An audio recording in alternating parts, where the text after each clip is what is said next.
Fabrizio, welcome to the Connecting Dots podcast. Good to see you. It's my pleasure. Thank you a lot for the invitation. Really appreciate it. That's great. Thank you.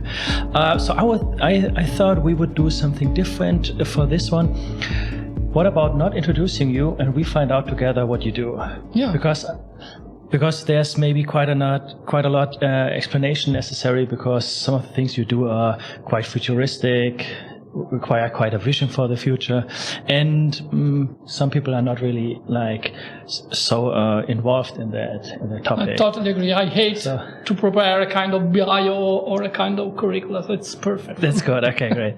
So if I would ask you for an elevator pitch, there are famous investors with you in an elevator, and they ask you, "Hey, Fabrizio, what do you do?"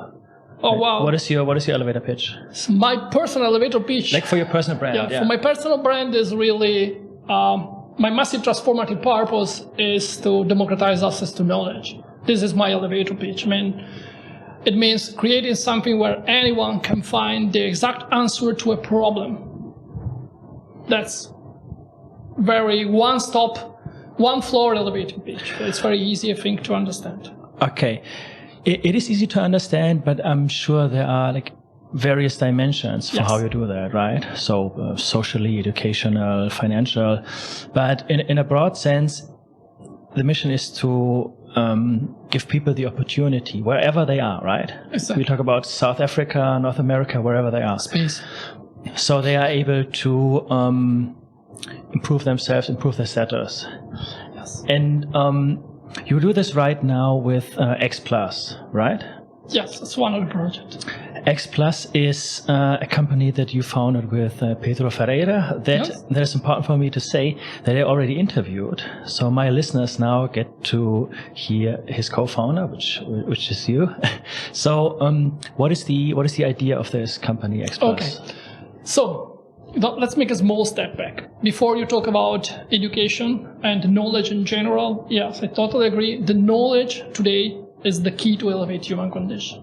So I really believe in so-called social entrepreneurship. I really believe to give power to people and give knowledge to people.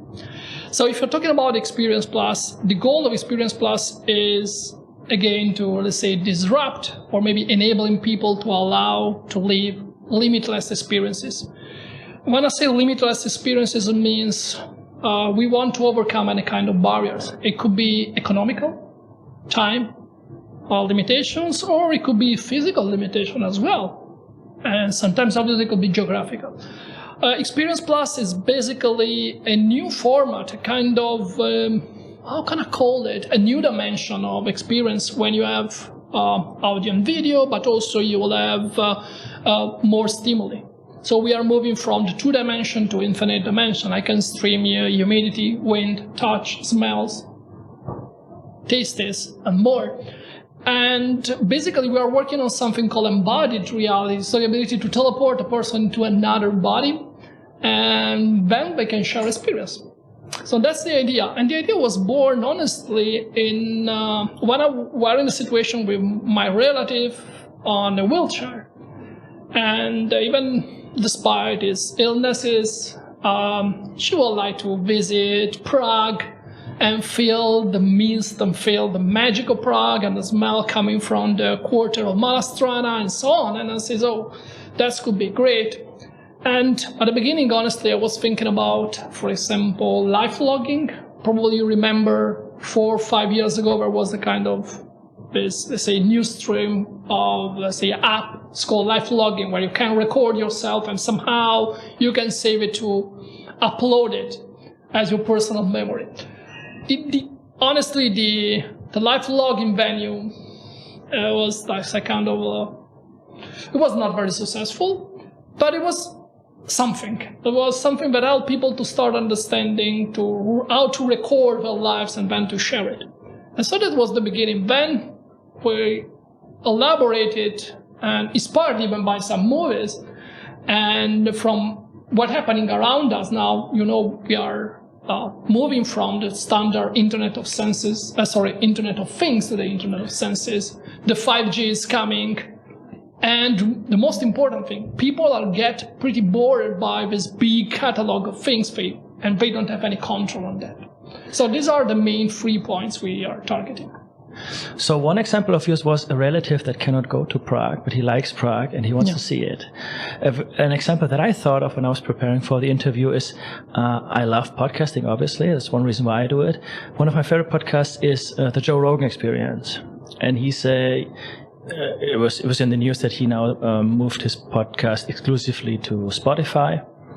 And he's quite a wild guy, and sometimes with his comedian friends, he smokes weed and drinks alcohol. And so I don't smoke anything, and I drink a bit of alcohol. But I thought, hey, it would be interesting for me to be able to experience this in a more real way, you know, to be like kind of there in the studio. So would it be possible for me to smell it or to feel how it is to be there? Yeah. Or is that like a far stretch? So, if you talk about from the mere technical point of view, there's obviously some limitation today. I mean, even the smell technology. So, a small step back. If you want to try the smell technology, you can go to Amazon, spend €150, and you will have your VR smell mask. So it's, let's say, pretty easy. On the other side, the level of technology is not super, perfect, because we are talking about smell emitters with cartridge, but it's a beginning. Everything needs a start, everything needs a beginning, so customer need to start thinking, then tomorrow I can start with smells, and for gaming is getting very popular. You have cartridge for different games. Mm-hmm. That's the beginning. In a couple of years, once we will be able to transmit real smells, maybe directly through the brain, yes, you will have exactly the same situation and feeling. About the effects of the smell, because it's different. I mean, having the smell and the effect, that's more complicated, because one thing is to obviously give you the smell or give you an image. Another thing is to give you the way another brain is processing it. And if you're talking about the effect of weed, for example, I think, endocortex, or in general, brain-computer endorphins or brain-computer drugs will be a very big hit in the future. Yes. You mentioned masks that make it like that can like help you to smell it, right? Yes. And this is available at the moment? Yeah. Is it possible? I have a very funny story for you if you want. Tell me. Do you know South Park? I do. I like it. Do you know the game of South Park? No. Okay, there's 2 games for South Park. The second one, I don't know if we can sell the title. It's an old game. It's called The Fractured Butthole. The Fractured Battle? Yeah, Butthole. Butthole, Okay. And if you want the premium package, you can have your small smell mask. So in the game, you have your own mask. I'll let you imagine what kind of smell you can get it from it, but yes, you can have it. I mean, at the end of the day, as a starting point, because, in the long distance, it's very wow, but at the starting point, it's a good marketing tool. So you can deliver a limited amount of selected smell to anyone. Yes. And at the moment, this is maybe easier to believe or easier to see than ever, because a lot of everybody wears masks all the time at the moment. Yes. So a lot of people are gaming, for example, and here they have a headset on. Sometimes they have a microphone in front of them. So maybe it would not be a far stretch to imagine them also wearing a mask so they can smell what it's like to be in the game. Exactly. But why is it not that everybody has this or does this? Let's make another example. Let's talk about VR headset.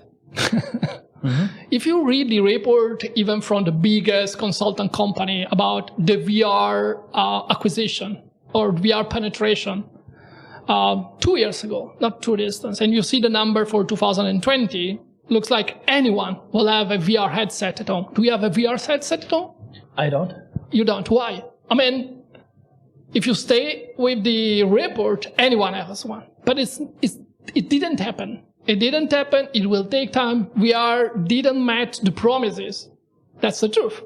The same is happening for Musk. Musk is a super new. For example, the game we mentioned before sold 150,000 of them. So it's a pretty big number, honestly, Yeah. especially, again, For this kind of game, yeah. for this kind of game and this kind of smells. But so the reason is any kind of technology, until you will find a killer application or you will find the right way, it will take time. It's happened to VR, even if it's pretty popular. I have my own VR headset. I have two, but I understand a lot of people doesn't have it. It's not a big deal. It will take time. So, sometimes it takes a while until inventions really get implemented into society. And if you think about the investment in the VR area, now anyone is producing VR content or AR content. But if you ask how many people have an real AR headset, the number of people is getting lower and lower because it's super expensive having a good headset. So this is actually one factor why not the broad masses can afford it, right? I think so. And for the smell mask, most of the smell masks are designed for VR. So we are going back to the VR expectation. Yeah. And back to your project X Plus. Yeah. What is the status quo of the project, of the startup right now? In what stage is the startup? Now we are in private beta. That means we have our app. The app is only the first step, obviously. And we have our own protocol, and the protocol is able to stream any kind of stimuli already. Yeah. And the goal of X Plus is to be a kind of agnostic protocol. So we can support any kind of device. And we transmit from any kind of acquisition, stimuli acquisition to stimuli transmitter. And this is where we are now. And the next step will be to move out of, obviously, the app and move into more devices, more stimuli. And the main goal will be next year starting our own brain-computer interface research center. And in a couple of years, maybe 3, have our own devices. BCI devices. I mean, I don't believe in devices as well, so devices is a kind of step. Sooner or later, we will get rid of these devices and we will transmit directly to our brain. Okay, so there's already a lot to unpack. So, and also at first I want to mention, I remember talking with Pedro back in February, before the crisis, or even January, and he mentioned he has a new project, but back then he could not say what it was. And it's now interesting for me and for my listeners to hear, this is exactly it. Exactly. So that's really cool to follow along, to figure out the next step. And so you said you don't believe in devices. No, I don't. I don't believe in devices for a lot of reasons. First of all, we have too many devices. I mean, mobile devices, laptop, camera, microphones, and we have devices for stimuli acquisition soon, and then we will have VR devices, and then maybe masks and so on. So we are getting more and more devices. If you're talking about stimuli, for example, if you want the perfect gaming, you can have an haptic suite. So you can feel the touch on your body and the pressure on your body as well. But it needs to be directly on your body? The haptic suite, you wear it. Yes, it's a suite. You wear it and you will feel what the game will give you. Wow, that can be pretty heavy if it's a brutal game, Yeah, that's pretty great experience anyway. But again, it's a step. We need to move through devices. It's as it happened for your mobile. Think of that. Let's make a step back. Before you have radio, you have a camera, you have a GPS, and so on. And now you have a mobile. That's a great example. It's a really great example what gets now reduced to one mobile phone. Because I mean, now I have a laptop, and the laptop has a keyboard. But before that, there was no laptop, or at least I didn't have one. Yeah. And then you had a monitor, you had the tower of the computer, you had the laptop, and you had a dozen of cables. Exactly. And this is now one laptop, or even one phone. Yeah. And the reason why it happened is because we are, Peter Diamandis 6Ds. Yeah. So going through digitalization, we are arriving to democratization as well. And if you're thinking about democratized experiences or democratized access to any kind of stimuli, in this case, we will have to get rid of devices. So we have to concentrate all devices in something new. And this something new probably will be brain-computer interfaces. But Okay, so you think one day the mobile phone is gone? Absolutely. I hope it will be tomorrow. I hate mobile phones, honestly. No, I'm not joking. Why don't you like mobile phones? I don't like it because I can't work. First of all, it's a funny conversation, but when you talk with people, especially when you want to buy a mobile phone, and I'm sure you bought your mobile phone, and you go into the shop and they told you, oh, which kind of mobile phone? But it's a mobile phone. Come on. I will take 10 pictures per month probably and do phone calls and using WhatsApp and Skype at maximum. Oh, so you need a very big 8 megabyte because you're using 100 apps per day? No way. I can't work on my mobile. And I spent all my day on my computer. And when I get off my computer, I don't want to have another device, but I have to charge it and I have to bring with me. And so I really hope soon we will have a very direct communication. So if you want to call me, you just snap my 2 neurons and you connect to me and we can talk. So, okay, so you think all those devices, including laptop, will be gone? Or laptop not? Why not? If you think about the function of the laptop today, let's think about it. Okay, you're working on a specific thing like editing video, editing audio, so it's a bit complex. But on the long way, you have an interface to something that can help you to produce the content, correct?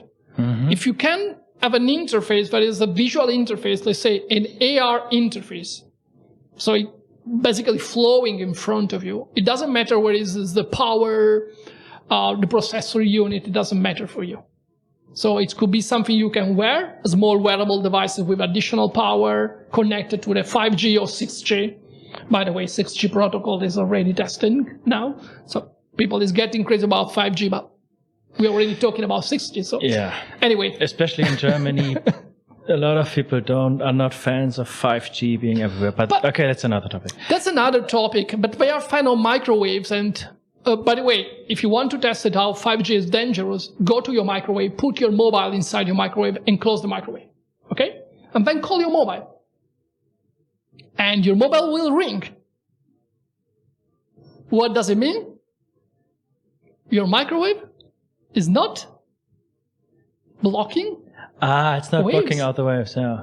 So why you're complaining about 5G that is less powerful and more, let's say, long distance than a microwave that is in your kitchen and is not really well protecting you? Mm-hmm. So that's a very funny experiment you can try when you go back your apartment. Yeah. You can do it probably with a microwave here. We can have a test live if you want. Let's try it later. Yeah, I will record it. That's a very fun experiment. Every time we talk about microwaves or waves in general. Yeah, that's a topic. Just before we get back to the brain-computer interface, I love finding out about the irrational fears of people. Yeah. So people step onto such a scooter outside, into a car, across the street, no problem at all. But going on a plane in the weeks or days after a terror attack is actually, statistically, super safe. Super safe. The likelihood of something happening then is extremely low. It's much more likely that you get involved into a car accident. Absolutely. Yet still, people are so much more, there are interesting studies about that in the US, much more afraid of a terror attack than anything else that happened outside. Yeah, but big psychological, let's say, size on it, and also as a media size. How can I say, media probably will not give a lot of resonance, except it's a self-driving car that will crash into another car. They will not give a lot of space in their newspaper or any kind of, let's say, a media channel. But a terrorist attack or a big thing for media is perfect. It's like a free dinner. So they jump on it as sharks, sorry to say that. And then they start to promote it and people get scared because it thinks, oh, it could happen to me. Yeah. Because I saw on television or I'll read it on Facebook. And so it could happen to me. Yeah. The perception of the coronavirus also is extremely influenced by the media. But this is maybe a topic. I'm Italian, so you know what happened there and how the media jump on the thing. It was awful, really, really awful. Yeah. So back to the brain-computer interface. How how could I imagine this? Do I need a little thing in my brain so I get connected to a computer? Okay. How do you explain it to somebody that has no idea about it? Okay. The way to explain it is, and if I want to see the future of X Plus, I suggest to take a little, let's say, 10 minutes and take a look at the trailer of a movie called Strange Days. Strange Days. Strange Days. The idea behind Strange Days is very nice. There's a nice brain-computer interface that's called Squid. It's something you put on your head and use something is not very clear in the movie, and then can transmit you. And there's people who recording their own experiences and sell into the market. And so this will be probably something in the future. In the future, we will have something we will put on our scalp or inside or outside. Like a helmet. Yeah, like a helmet. And then we can transmit or electronically or using light. These are the two main streams today. And then we can stimulate the right section of our brain that can generate stimuli, vision, and so on. Yeah. Okay, but that's another device. That will be the only device. Okay. So this will replace phone, this will replace anything. I mean, that's what I really hope. And so you can see it as tomorrow you will wake up and then you can start working from your brain-computer interfaces.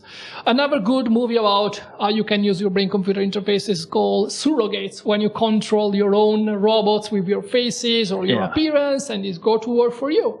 And the robots will transmit you feelings as well. And it's not so, honestly, technologically complicated. Robots have touch senses today, can have smells, can have a great computer vision also, and hearing, obviously, with microphone and so on, and then can transmit it to you. Okay, so I would wake up, I would put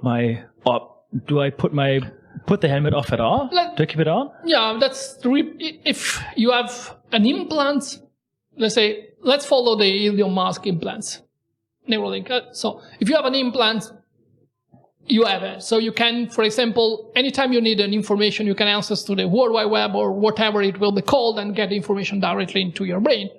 As well, if you want to relax, you can have a drug delivered directly to your brain. So even e-commerce will be affected dramatically. You will start thinking about something, and you add it. So it would be whatever little thing in our brain or whatever, and through that, let's call it a thing, through that thing, we can do basically anything that we normally would do with a mobile phone, with a laptop. Yeah, let's start with something simple. Let's talking about watching a TV series. It's very popular.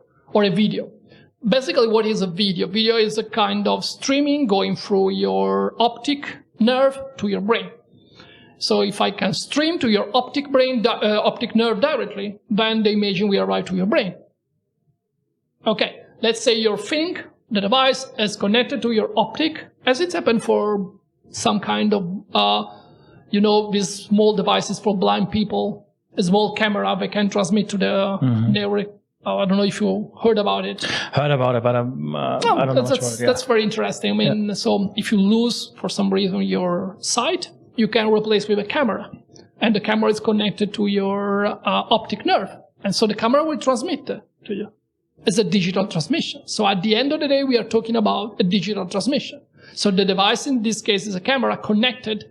In the future, it could be a wireless camera connected. It's the same thing.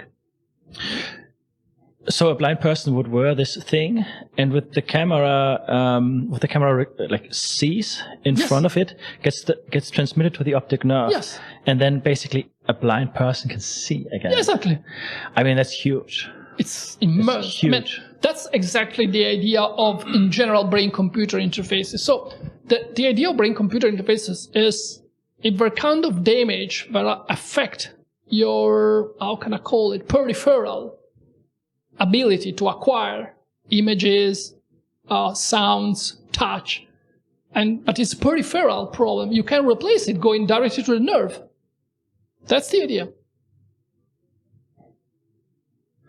And how far is the technology for that developed?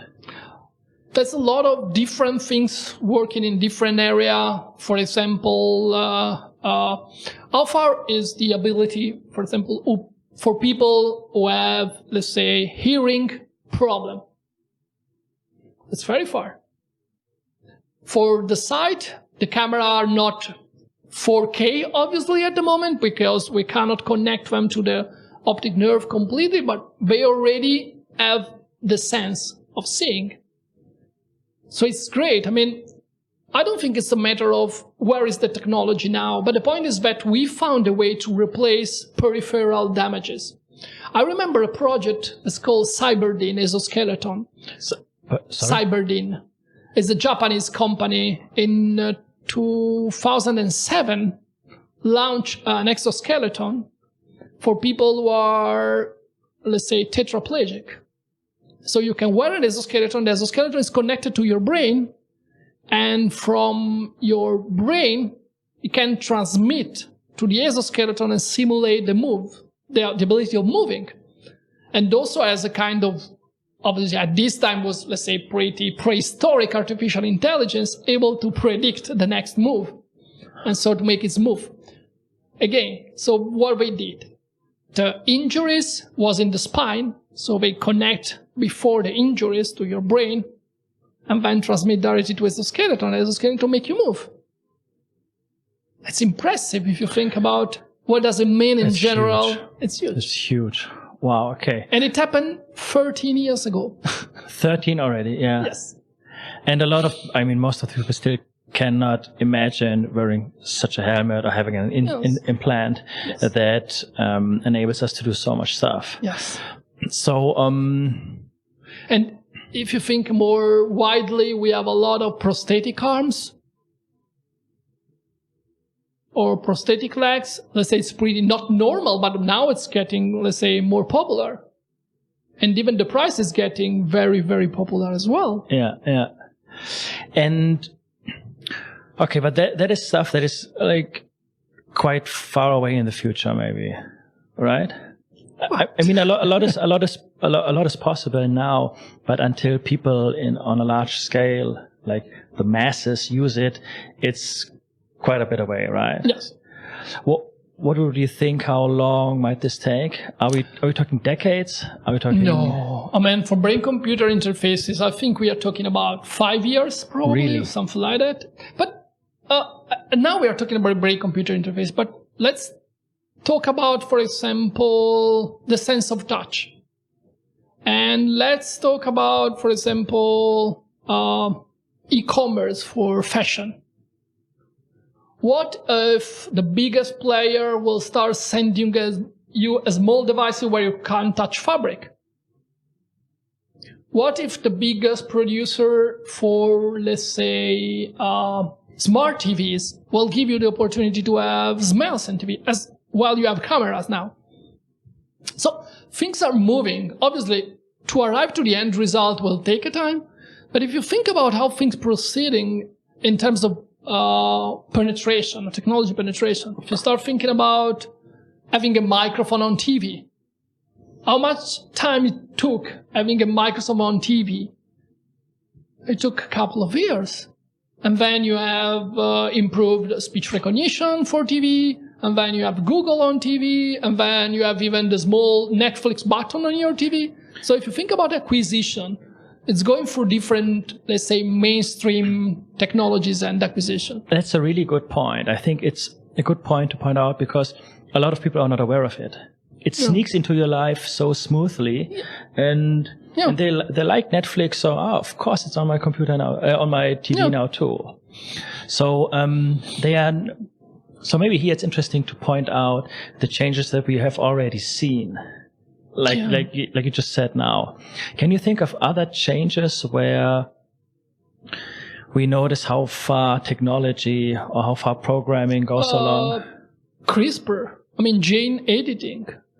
There's a lot of the great part is that the last 10 years were so fast where we have, in terms of, let's say, advancement, something like we have in the 100 years before. So we are advancing faster and faster. That's the idea behind exponential technologies. And one of the biggest exponential technologies is about gene editing.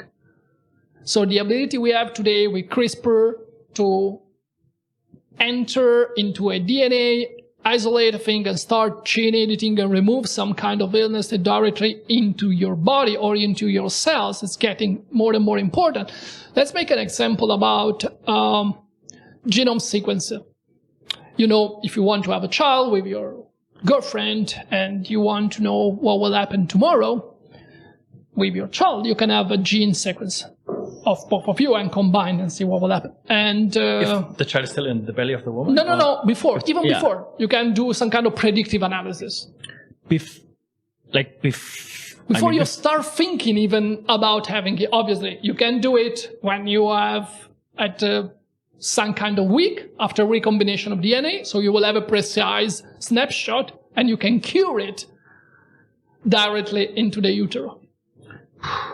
But, okay, the price. When you start editing the DNA, the Genome Project. Genome Project was a very big, worldwide project. Yeah, but can you give us a summary of it? Yeah. And so at the beginning, the world genome sequences cost $1,000 million. And now it costs less than around $100. So in something like 10 years, the speed of the price decreasing is impressive. So this is the idea behind exponential technology. So it's not only getting more popular, getting more advanced, but also getting available for anyone. Yeah, I just now thought of another example. I remember how my father in 2006-07 bought a navigation system. It was an extra device for the car. Yes, and he hated it because it was not good. It didn't show you where the car was accurately, and then it took some time until it updated where it was. And so it wasn't. It was super expensive. It was too expensive, so it was a waste. And now people put their phone on the inside of a thing in the car, and Google Maps solves it. Google Maps Waze does it super well. Yeah, Waze. I think it's a better example. If you talk Waze, what is it? It's a community built around people who, let's say, cooperate to keep the navigation smoother. What's it spelled? Waze. Yeah. I've heard that was one of the company that killed Nokia. Yeah? Yes. How did it happen? That's another funny story. When Nokia asked to the biggest consultant, we are part of the disaster we have today in the technology, but we can't say that. You can cut it if you want, but you can go and take a look at the full story and you will find the name of the consultant. I don't want to disclose it, but... No, okay. And you see that they suggested to put a big satellite system called Iridium, and it was called the Iridium moment. And so they created this very complex millionaire system and a lot of sensor around the street. And then a company of 10 people called Waze come up and transform every single person in a sensor for free. On one side, you have million and million of costs to launch a satellite, to create sensor, gathering data, and on the other side, you have an app. And millions of people that can use it for free and will send you data. Yeah. That's exponential technology, right? That was completely disrupting. It was a more exponential organization. It's called something called leverage assets. Stuff on demand, if you want to prefer call it like this. So you don't have to hire people to tell you exactly what happened in the street, because people will do it for free for you, just to keep other people aware of what's happening around. Yeah. And if you're comfortable talking about it, I certainly am, and we can publish it. Why are consultants responsible for? No, but that's a very funny story. That's what's happened now. Predicting future is not possible, honestly. And predicting a perfect strategy, like kind of receipt, is not possible. It's like when you read on LinkedIn, the 10 perfect rules for the perfect entrepreneur. Yeah. That's totally bullshit. I'm sorry to say that. You can cut it if you like, because Because what is the problem? The problem is everyone is different. For example, take myself. I never woke up at 6 a.m. Never in my life, I think. Yes, sometimes if I have to take a plane, but usually I woke up late.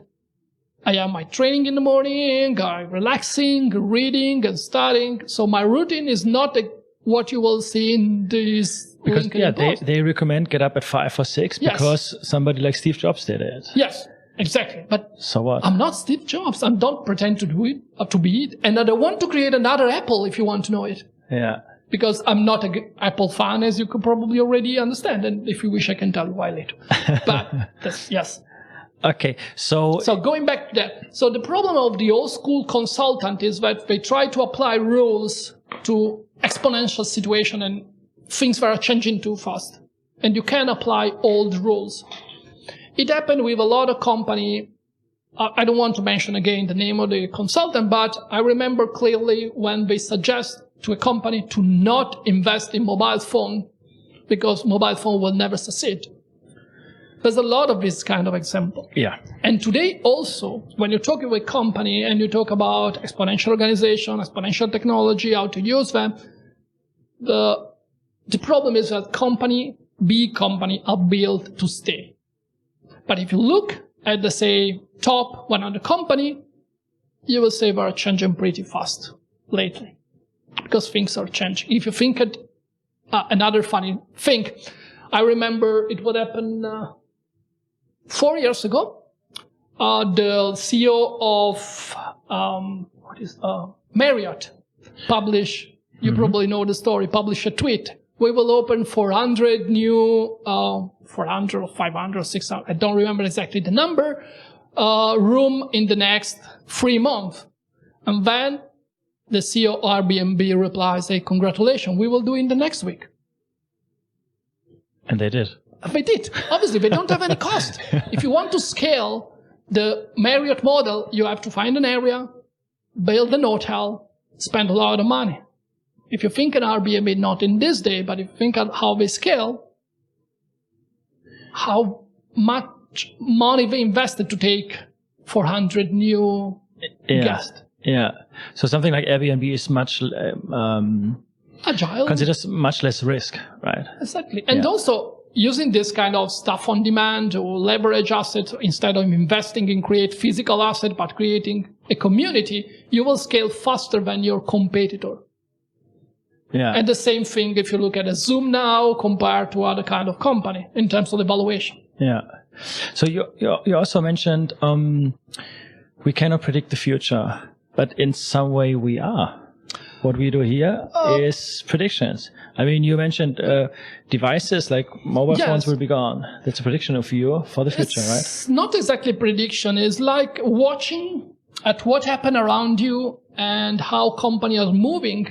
And for example, before we mentioned what happened with smart TV or what happened with innovation. Innovation is not one company that woke up and invent something usually, but it's a lot of companies working in some direction and create something new. So there's a small, let's say, movement. It's nice to represent a fantastic curve, exponential curve, but if you look at the exponential curve in detail, you will see there's a lot of moments. Vertical, points, sometimes there's a disillusional moment and so on. So usually innovation comes from different sources, different people who are working on the same thing. And then the thing, it takes the right momentum and starts scaling. So there's a lot of companies now that are working on the next, let's say, device. That will put all devices together, but companies that are accelerating the brain-computer interface, let's say, at least imagination. And that's how people can imagine, like Elon Musk. And if you look at the Internet of Senses, for example, and I'm sure you read the report from Ericsson, Internet of Senses is something that will happen in 1-2 years. It's not. And so we are not predicting, but we, let's say, examine the data and we say, okay, this is where companies trying to go. Obviously, predicting the number, as we say before with the VR headset number, predicting the number is very hard always because you don't know how people will react to something. And the VR is the perfect example. If you read the report 2 years ago, hey, in 2 years, everyone will have at least one VR device. I said, no way. An interesting thing about the change from the Internet of Things to the Internet of Senses is that by then every company will be in some way a technology company. I think it's already like this. It is already like this, but I mean, there are some like smaller or mid-sized businesses that get along with the bare minimum, depending on what they do. Yes. Bare minimum of technology. So of course they have some software, but in this sense, I mean, technology company in the sense of producing program software, because that is actually what is then needed to provide products for the Internet of Senses. Is that right? Yes. So would it then look like, let's think of one scenario, Amazon then has products in store that that involve like programs, or let's call it apps for the Internet of Senses, right? So how could this look like? I go on Amazon and I want I don't know, I want to read a specific book, and does then with this book, let's say it's a book about Prague. Okay. Does it then also contain application or like little things in the settings where you can like say, yes, I want to also have the smell of the city center of Prague? That's a very good point. So you are, let's say, envisioning one very good point, and very good point for X Plus. So today there's a common protocol to stream all the senses. So the example about the book you made is perfect. So if I buy a book, like today we have EPUB, or what is the other format? Mobi. Mobi, yeah. For example, that's a format where you have everything inside. You have the format, you have how you put images, table, blah, blah, blah. And in the future, you will have a format, and I hope it will be mine, but let's see, where you will have senses. And on Amazon, you can probably buy the book, but also you can buy the devices, because at the beginning, as we say, we will have different devices. And for example, if you want to go to Yux and buy your next big, Yux is one of the biggest fashion marketplace today.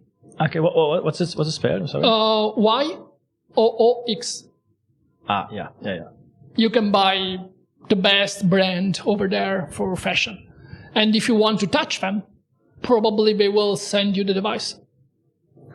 And the interesting thing for me personally about this is I don't like wearing clothes on the internet, period. Why? Exactly because of that. I wanna feel it. What is the quality? I wanna try it on. And with such a device, I would be able to But how would it, for example, look like? I want to buy a new shirt. Yeah. What device would they send me? How would that look like? Something where you can touch the fabric. Simulate the touch of the fabric for you. So then I would touch this device that they sent me. I would run my fingers over it. Yes. And then I would feel like, this is what the shirt feels like. Wow, I like this a lot. There's already something like that for robots, for simulate touch. And there's also some advanced feedback, retro feedback, example for remote surgeon. Yeah. Where you need the touch senses as well. Then like online stores, online retailers would gain me back, like online clothing retailers would gain me back as a customer, or like would gain me at all as a customer. Yes. So they would bridge a problem that people like me have. Yeah. And a lot of people have. A lot, yeah. And also a lot of, I don't want to reduce it to genders, but I know from a lot of other guys that they, like me, they don't want to buy shoes on the internet, or Zalando, for example. I hear it from female friends, then they get a huge package. From and Zalando. There are like 5, 10, 12 pair of shoes in it. And they pay all of it in advance. So it can be hundreds, even thousands of euro they pay in advance. Yeah. And they only get back if they send like a certain number of shoes back. I will not do this. But on the other side, you know that one of the biggest problems these fashion stores has is a very big percentage of returns. And that's why a lot of companies are trying to create some kind of fitting VR services for you. Because another problem people has is... So the likelihood of them sending it back is much lower. Because you will see exactly how does it fit on your body. And then if you can touch it, it's perfect. You have everything, and then you can buy it. That is fascinating, and that is exactly the thing I wanted to, like one of several points I wanted to get across here, that what we talk about here is not 100 years in the future. No, some of it is already happening, some of it is happening in the next years, 5 to 10 years. And the life that we have now and that we know so well, like consuming media, buying clothes, can be changed gradually or even significantly with that technology. So back to the example of books. I love reading. I'm sure you love reading too. We would then buy a book like on Amazon, for example, or on a Kindle. Then we have that book on our Kindle, and can we then go into the settings and like set I want to smell like I said, pair my device of smelling and then send me exactly. But I would still have to read it, or I can listen to it. You can listen too. as audible. And then you can lay back and also smell what it's like at the sea in Lisbon. That's the goal. That's mainly the goal of X Plus. So we are creating also a protocol that anyone can use for sharing stimuli. What does it mean for the layperson? A protocol that anybody can use. So it means you are a guy, for example, who produced the book. Or you are a guy publishing the podcast. You can, instead of streaming only audio and video, you can use additional stimuli if you want to give the sense of temperature we have here that you are here. That's why we are swearing. Yeah, exactly. Let's dive deeper into this. So in a few years, let's say next year and 2 years, when I publish my podcast, I can also publish the smell that we have here. Okay, you can publish at the end of this year, yes. At the end of this year? Yes. I can give you the protocol and you can start playing with it. The problem is how many people on the other side of the table, let's say, will have the right device. But that's a detail. Okay, but that's a start. Okay. Yeah, and it's then, a start. I would have a device like from X Plus, right? That can somehow cover this smell? No. You, at the beginning, we will not want to invest in devices. So we'll let other people open the road, so-called open the road with devices. But your podcast, but let's think about Netflix movie. Or documentary, National Geographic documentary. You see this fantastic documentary in Arctic. Wow. Yeah. But I want to feel, how does it feel to be in Arctic? Yeah. So you can do it with the right devices, obviously. And at the beginning, if you don't have the devices, there's a lot of VR facilities. Even in Frankfurt, we have 2 VR facilities where you can go there for half an hour, rent the devices, and have your experience. I will get back to this in a second, but when... Sorry, too many topics. No, that's great. So then media production companies, or let's say a film crew, they will also have specific people that record the smells, right? Yeah. Well, I need a moment to think of that because it's like so new to me. It is, but it will happen. Okay. And let's think from the... let's say, audience point of view. Let's imagine your podcast, or let's imagine a documentary we told before about Savannah, and you feel also the smell of the grass and the temperature and the wind. This will be completely different. It's more engaging. And another example close to that would also be that you can check with that kind of X Plus experience where you want to go for vacation, right? Yeah. So if you want to think of, I don't know if I go this year to Greece or Italy, let me check out this place in Greece and this in Italy, and then I can compare how it feels and how it smells. Yes. Do you think it will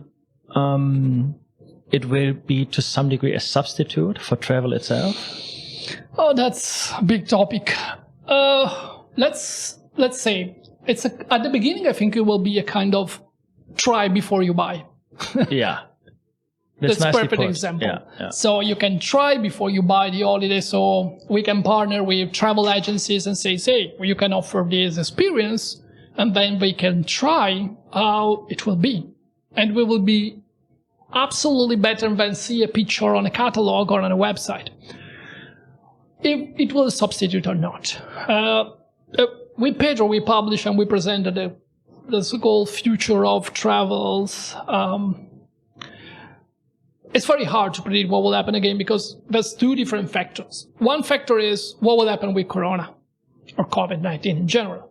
So there will be more spikes or there will be a unique recovery, a so-called L or U shape. And the other point is how people will react. Because, for example, I had a conversation this weekend with my father and I say, hey, Dad, would you like... I'm here in Frankfurt 2 years now, and he never visit me. He says, why you don't want to come here? He says, oh, now it's too complex. There's a lot of controls. I have to take a train to go to the airport with a mask and then make the long queue for controls and then take the airplane, keep my mask. It's too much for me. So another problem is not what will happen from only the technological point of view or from the airplane company point of view, but how people will accept these changes. Yeah. So, and if you take a look at the article, that's fantastic representation of its 2 axes and 4 different scenarios. That it could be 4 different possibilities. But what happen. What's the article called? Where can I find it? It's the future of traveling. Okay. I will send you the link. Great. Yeah, I will put all of this in the show notes, of course. Yes. Future of traveling. Okay. And I mean, we didn't generate the study. I would like to say I didn't, but no, we didn't. And it's a very nice study. I will send you the original study. It's really, really interesting to, let's say, admit also the role again of the people into accepting something new.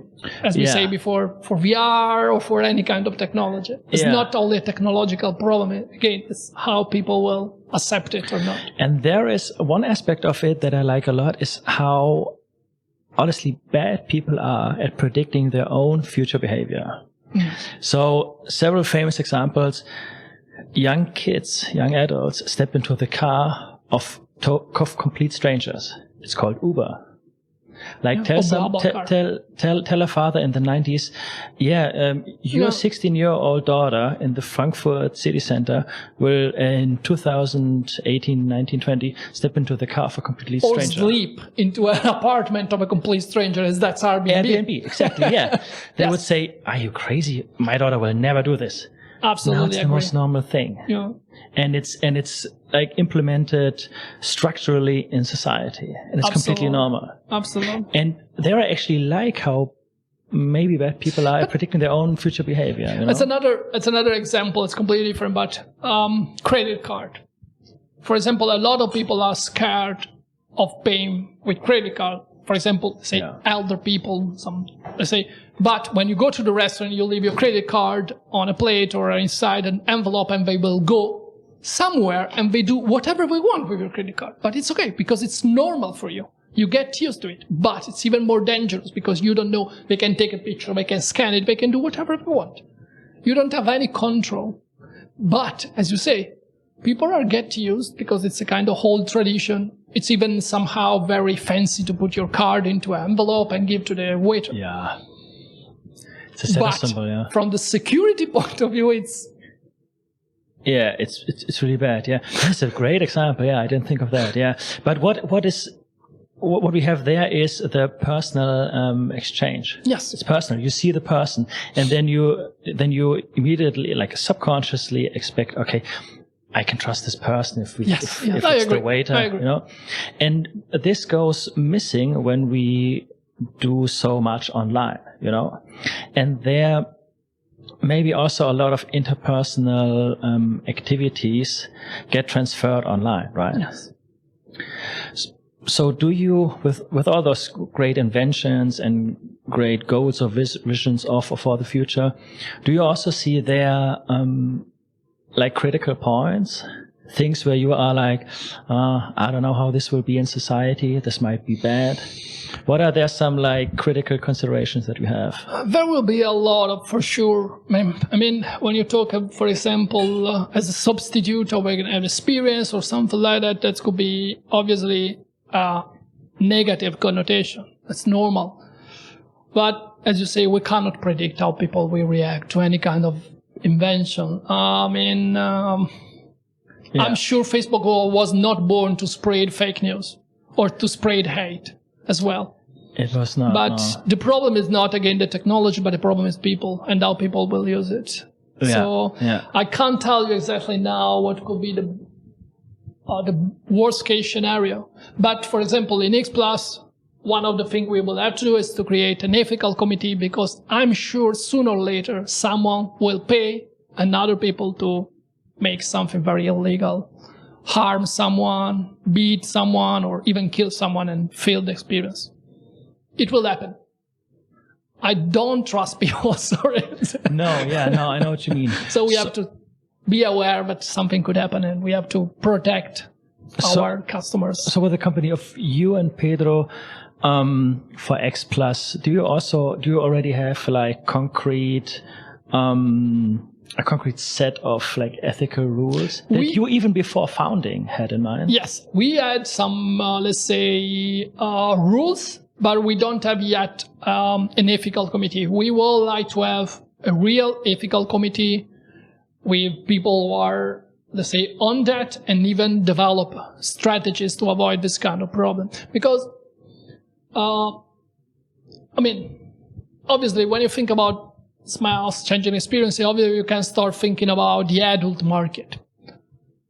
It's not our target, obviously. We are not interested at the moment. But at the end of the day, it's a consensual market. But there's a lot of, let's say, bad things happening online that I personally really don't like. Like, for example, abusing of child or other kind of things. And we have to protect even ourselves. I will never be able to sleep if something will happen on my platform, for example. Yeah. Because obviously, I'm not responsible, let's say, for the way you use it, but on the other way, I will give you a tool. And if you use it wrong, I should have some responsibility. So going back to your question, yes, we will have a very, let's say, severe ethical committee soon. We already identify some good people. And also we will develop technology to avoid this kind of problem. And when you founded the company with Pedro, what were like the first thoughts in the ethical direction like? Did you agree on everything and you just had to talk it out and then that's it? Or how did it look like when you also wanted to take into consideration the more critical perspectives of what you're about to do? Let me say that beside Pedro, there's other people in the company. So there's Valeria that helping us with the funds, there's Linda that helping out with business development, and also that Giorgio that is my partner in another company from the technology development. How many are you in total at the moment? 5 people. 5, yeah. And with different, let's say, areas. But we all agree on the same thing. We don't want something to happen. We don't want, for example, we don't want even people to use it to spread hate, because it's exactly not the goal. The goal of the platform is, again, democratize access to experiences, democratize access to new places, new smells, new tastes, new location, not giving someone the opportunity to transmit, let's say, bad or not legal behaviors. This is not our goal. Yeah, no. But you will eventually maybe have to have quite a few people that monitor what is going on, because I prefer to have some kind of technology that will monitor it in real time. The good part is that the streaming protocol is 100% owned by us, and so we can control every bit. So it's only a matter of investment now, but there's already technology that can help us to avoid this kind of problem. Yeah. Okay, I see. And what is for this year now the agenda? What are like the next steps, the next goals? The agenda now is first of all, and that's the best part to having Pedro on board. We don't believe in competitors. We believe in creating an ecosystem. So we are working on an ecosystem. Create your own category. Sorry? Do you mean you create your own category? No. We are creating a relationship with other people that help us in different roles to bring this idea forward. And different roles could be B2B, obviously selling, but also to help us to find the best way to use a device or what the best device is and so on. So we are creating an ecosystem of people that love the idea and then can monetize their time through the idea. So that's the first step. And from now to December, the goal is to have a couple of verticals. We are now talking about music, we are talking about sports, and we are talking about some, let's say, competitor or people that already have their own streaming platform, but maybe they're looking for something better. And we would really like to cooperate with all of them. And how exactly does the use of X Plus for the customer at the moment? I know you're in private beta, it's not public yet, but how does it at the moment look like? As I told you, it's an app, and basically it looks like that you can enter, see for some kind of example experiences, and you can contact, let's say, we call it doer. The doer is giving you the experience. You can contact, you can ask him to stream for you privately, you can direct him, and that's another unique selling proposition. So you are not a passive viewer, but you are an active person. You can tell them, okay, go there, look there, smell this, touch this, and so on. And, or if you don't find what you see in the, say, how I call inspirational experiences, you can create your own one and say, oh, I would like to try to base jumping from the Empire State Building during the night. And someone will tell you, okay, I will do it for you. And then they stream the experience for you in real time. In real time. Everything is in real time today. And we want to keep it real time. So I have friends in Italy, in the Toscana, in Siena, in Lucca, and I will tell them, hey, I want to know what it's like to sit. The Palio in Siena. Yeah. For example, yeah. Like I wanna see it, help me experience it. Yeah. Then they have to have the app too. Yeah. And then they record it and they live stream it for me. They not record it, they connect with you in live stream and then start streaming. They stream it, yeah. And you can tell him, okay, please go there. What does it mean this? Or please touch this thing, or smell. Or if you want to try something more, let's say you want to try the Palio. Not as a normal audience, but maybe you want to try to be on a horse. And then one of the guy will contact you and says, okay, I will do it for you. Why not? Yeah. And what does this person need to stream it to me, the experience? That's another important point of view. I mean, at the beginning, we are audio and video, and then you can have stimuli. So it really depends on the quality of the hardware you have today. You can start with your own mobile or 360 camera. Why not? Yeah. Or you can start with 360 camera plus something for sending you the heartbeat, or something to send you the temperature and humidity, and so on. It really depends on the devices on the two sides. And so we have audio and video now, of course, so we can hear it, we can see it. But there are three other senses: taste, smell, and what? Temperature, wind, heartbeat, humidity, taste, and smell. You already say smell. Yeah.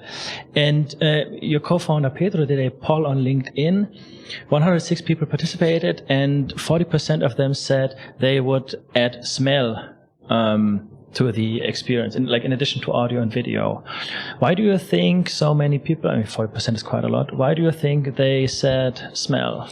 Because smell is our most ancient stimuli. Most ancient? Yeah? And then it's very connected to your memories. If you read the small article, and you will see when Proust told about the smell of Madeleine, I'll tell you exactly the effect of how smell are connected with memory. So smell is a very, as I say, ancient stimuli, and the most ancient part of our brain. And that's why people are very connected to it. Marcel Proust is a master of describing situations of what he experienced. Yes. He's really great, really impressive. Yes. And so that's why probably people think about smell, because I think anyone, when enter, for example, in a specific place or smell something, up immediately their brain start triggering memories. It's absolutely normal. Yeah. And I agree with them. So if I have to choose one, I will choose smell. I saw that you also did a TEDxTalk, Democratize Access to Knowledge, in Lugano, it was, right, in Italy. People should watch it. I will put the link in the show notes, of course. How was it for you to do a TED Talk? Oh, it was great. First of all, it was pretty tiring. TEDx, it's a super serious conference network. They put a lot of effort in preparing you, and I really appreciate it.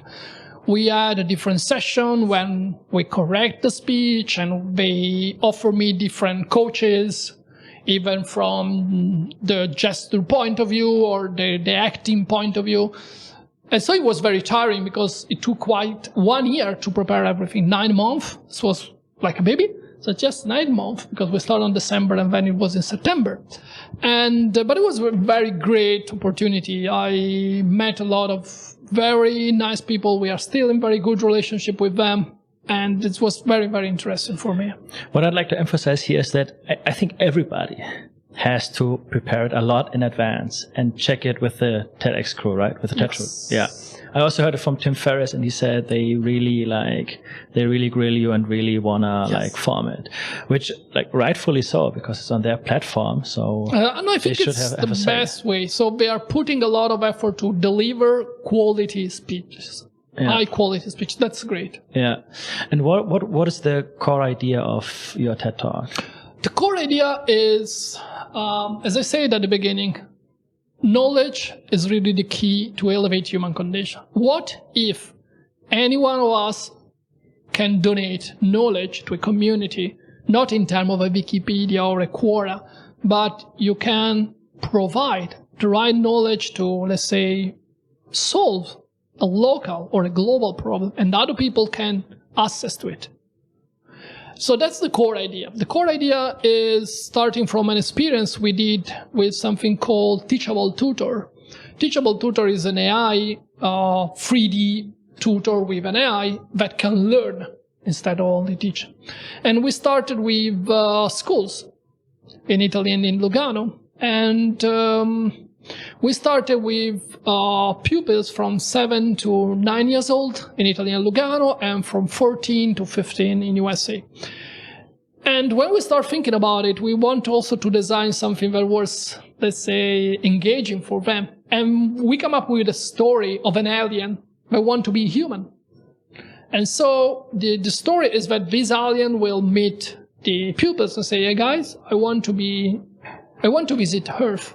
But to visit Earth and don't get captured from adult and studies and vivisection or something so crazy, you can see in the movie, I want to learn how to be a human. So what does it mean to be a human?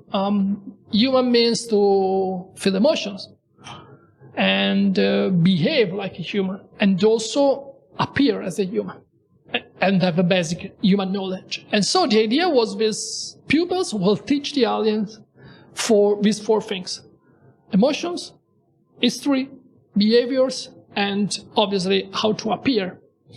And let's say the alien give them back a very nice knowledge about space.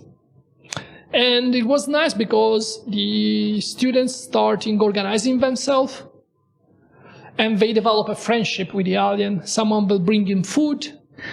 They invited to, and they created a shelter for him. And so it was a very nice situation. And also, we see that as more they develop this friendship, they start organizing themselves to provide the best education. And so at the end of the day, the goal was exactly to demonstrate how this kind of AI and empathy, artificial empathy, can help people to get the knowledge. Because the problem is, even now, we are delivering a speech, but we don't know what people really want. What if I can know what you really want now? Even based on your, let's say, tiring or stress level, based on the light, based on your battery. I can take into account all the situations, so let's say the technical, the physical, and the mental needs, and then I can elaborate them, and then I can give you the perfect. It could be a speech, it could be a design, it could be a graph. Okay? To make this big step, we have to change a lot of things. First of all, we need to transform the knowledge from a block as it is today, because we are delivering a video where everything is already, let's say, static somehow. So we already decide the format, we already decide the kind of topic. We have to destructure the knowledge in small atoms, and then we have to readapt.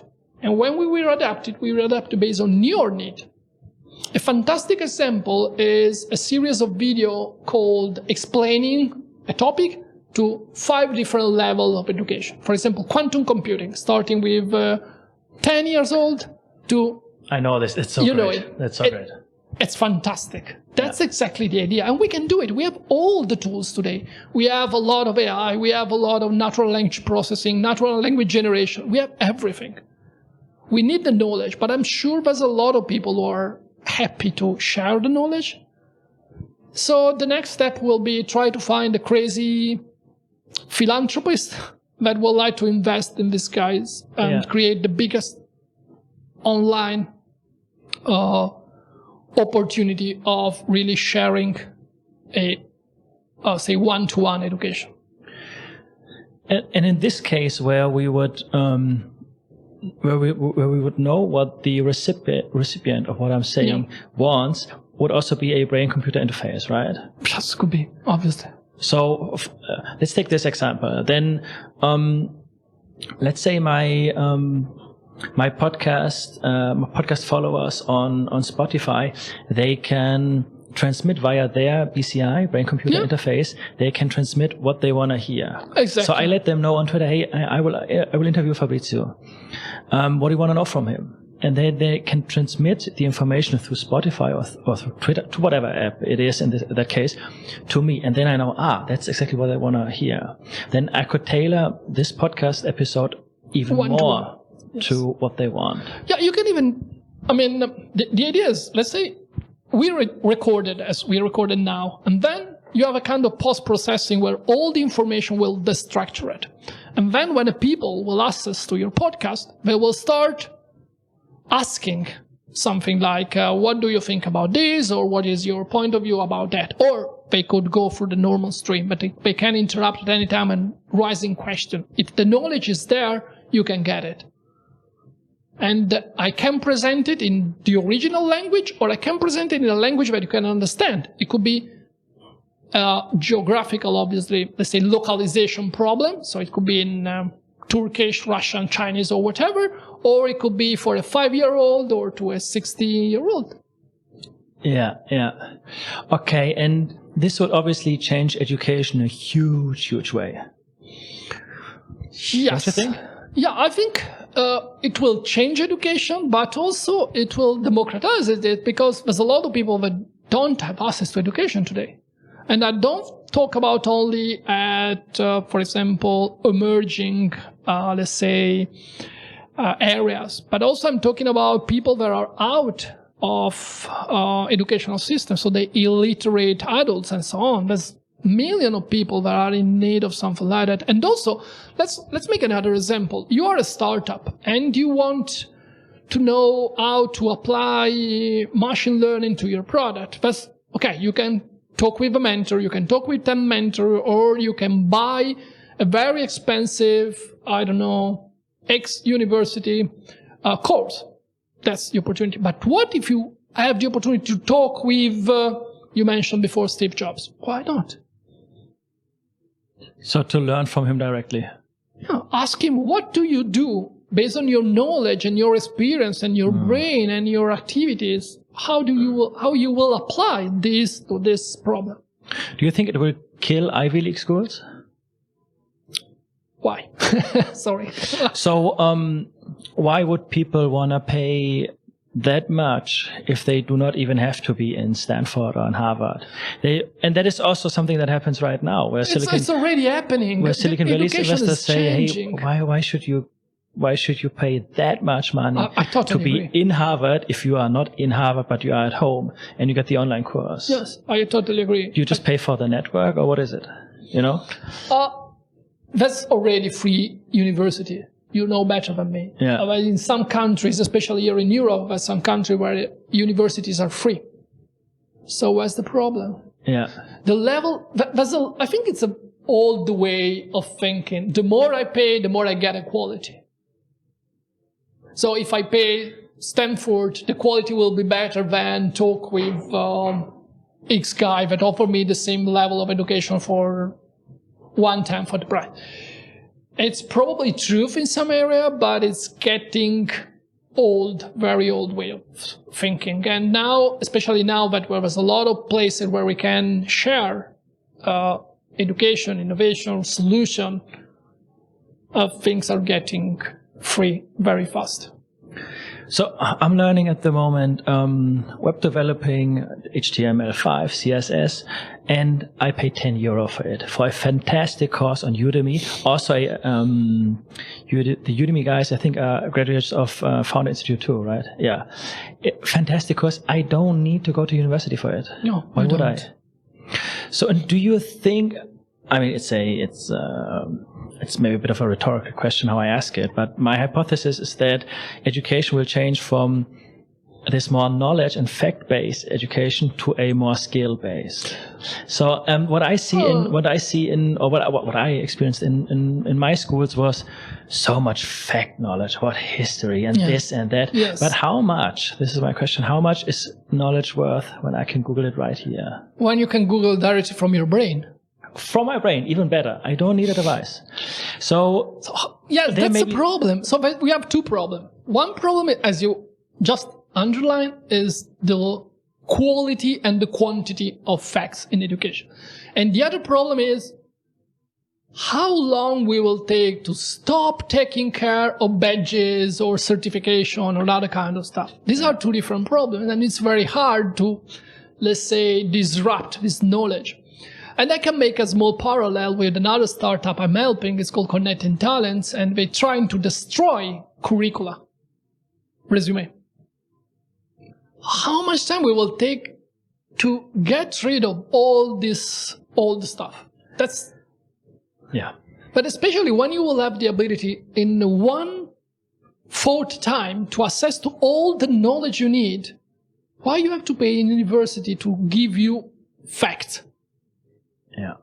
So that's a very good point. And also on the other side is why I have to pay a badge, because at the end of the day you pay a badge and people associate to a badge a value, because this is what happened today if you look at LinkedIn.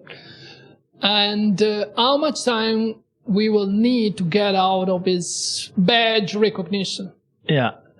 And I mean, at least from my subjective perception, in Germany this is like very heavily the case. In German companies, I also hear this from friends, you need a certificate for each task. I mean, I'm exaggerating a bit, but it goes more or less in that direction.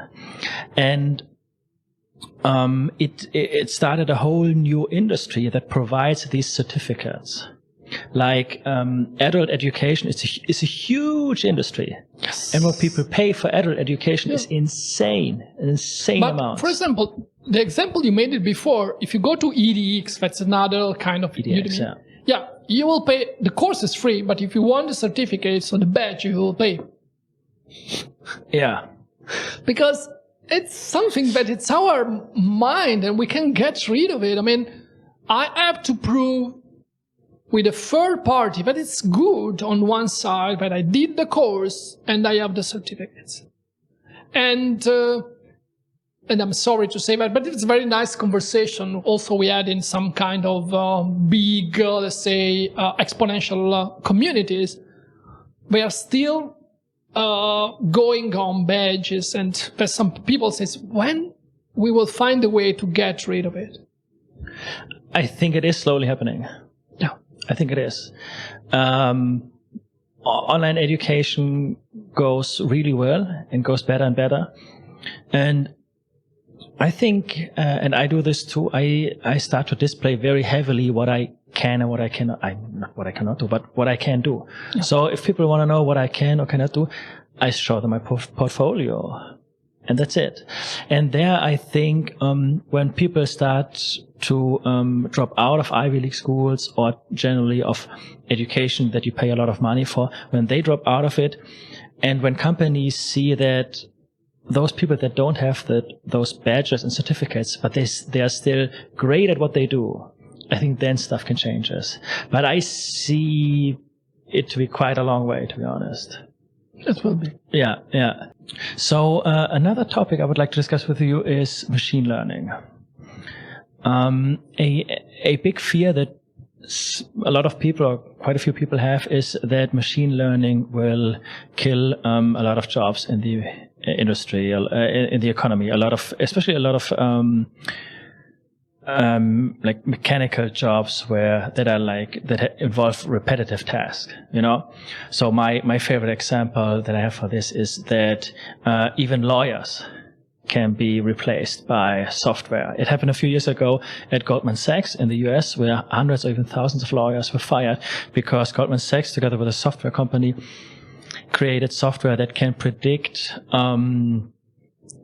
the decisions in the cases that lawyers were involved.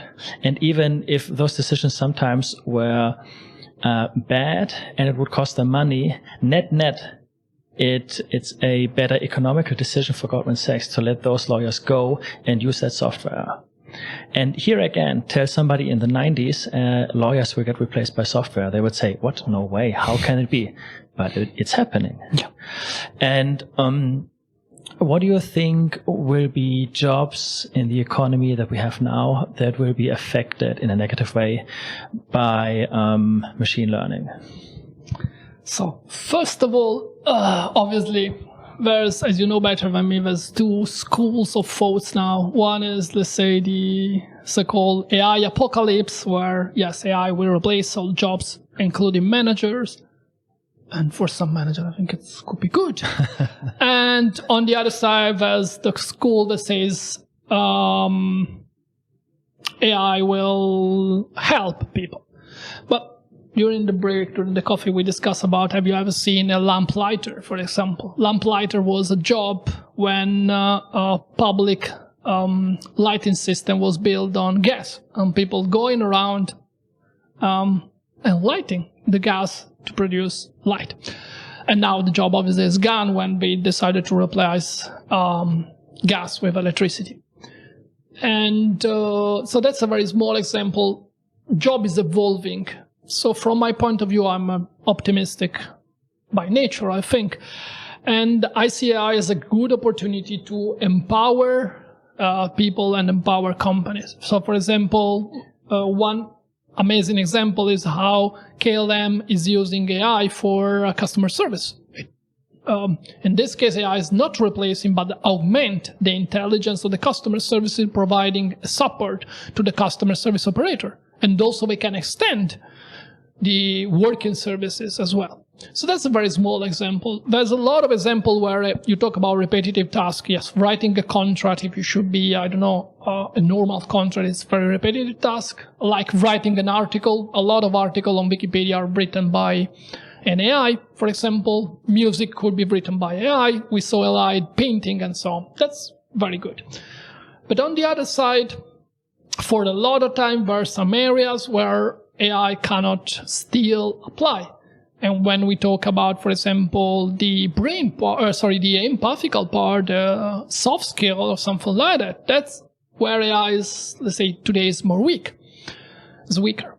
And on the other side, for sure, in terms of, let's say, 10 years, there's no job that will be super safe and stay away from the AI. But on the other side, I honestly don't believe in even in universal basic income. Even if Germany will start testing universal basic income very soon. Projekt Grundeinkommen, yeah. Exactly. Yeah.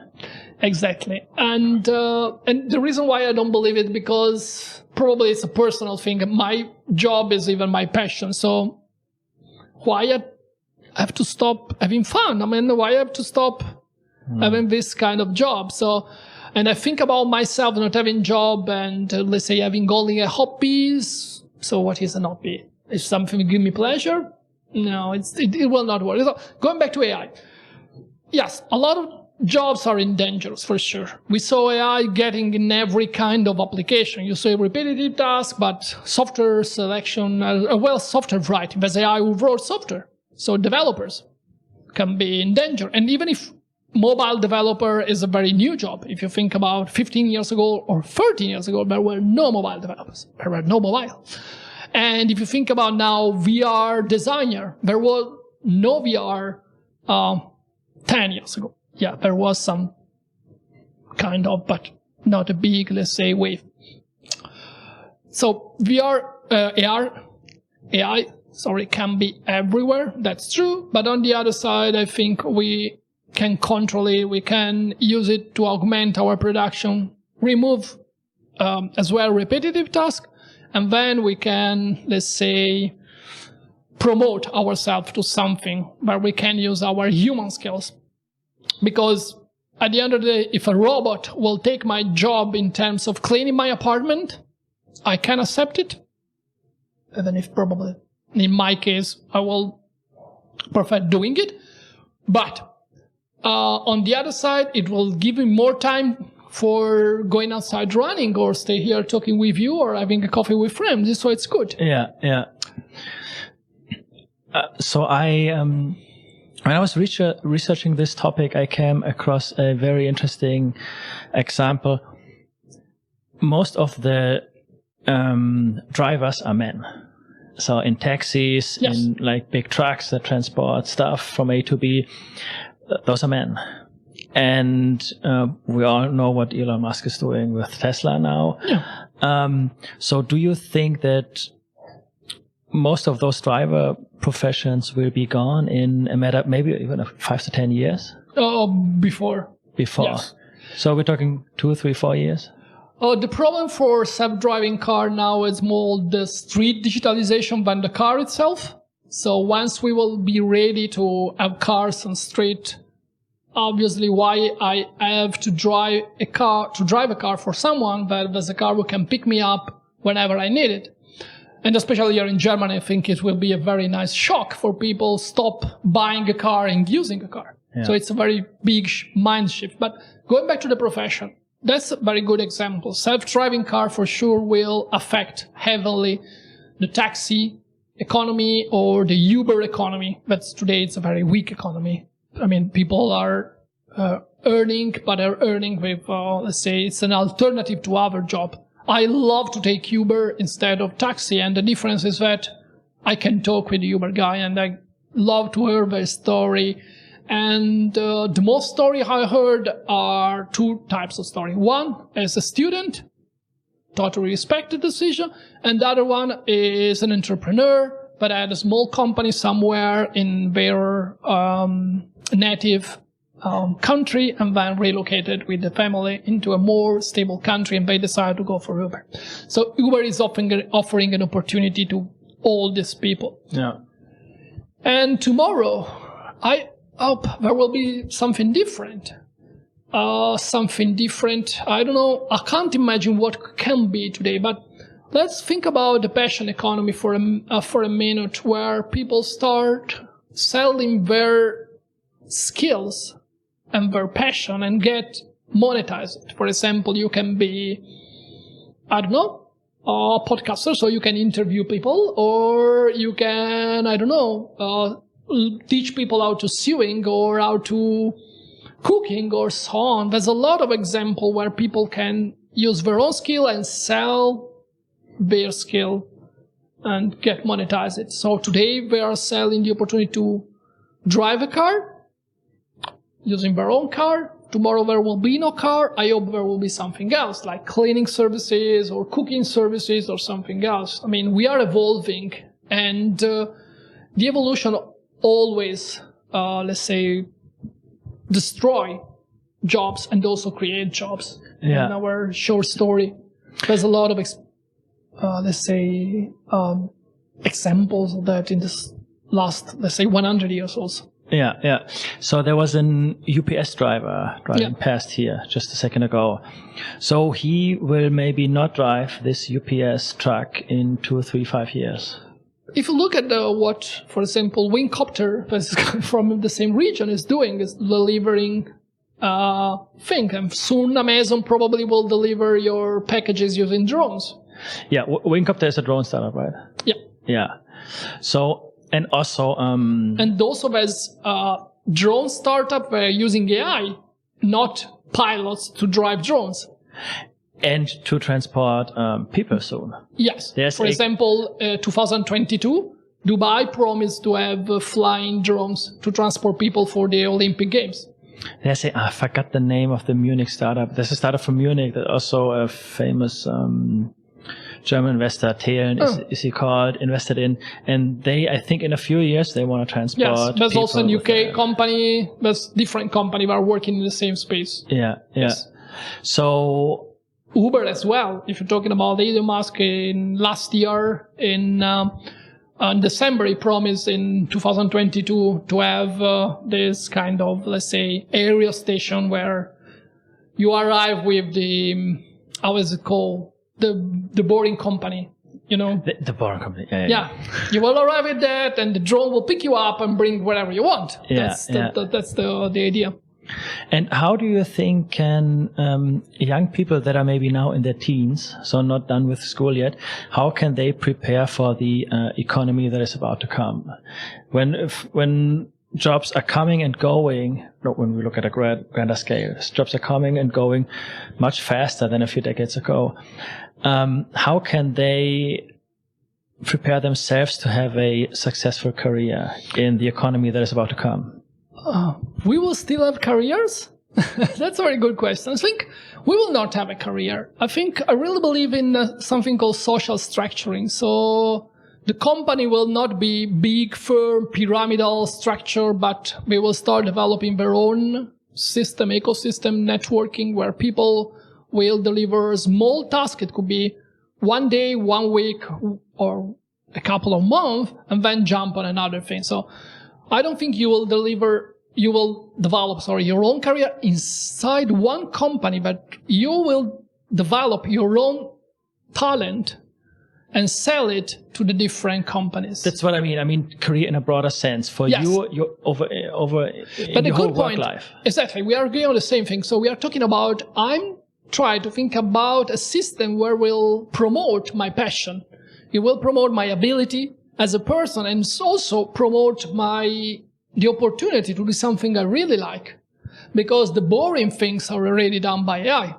So that's a kind of cycle in it. And also companies should think about, I cannot hire this talent for 10 years or 20 years, but I will hire it for 6 months to do this project, and maybe, I don't know what will happen later. We will have different people. So, what kind of knowledge will be important in the economy of the future? Maybe a more on a meta level of how programs work, how machines work, right? Yeah, I mean, World Economic Forum last year, let's say, create the list of the top 10 skills for the future of work, for example, and most of them were soft skill, obviously, because hard skill, as we already mentioned, could be acquired pretty fast. Yeah. And so I think, the soft skill part and all the new framework we are developing. A very good example is design thinking. Have you heard about design thinking 10 years ago or 5 years ago? Maybe 5, not 10 years ago. Maybe 5, some kind of prophets. It was not so massive anyway. Because it's something new, but it's something very, let's say, critical, not repetitive.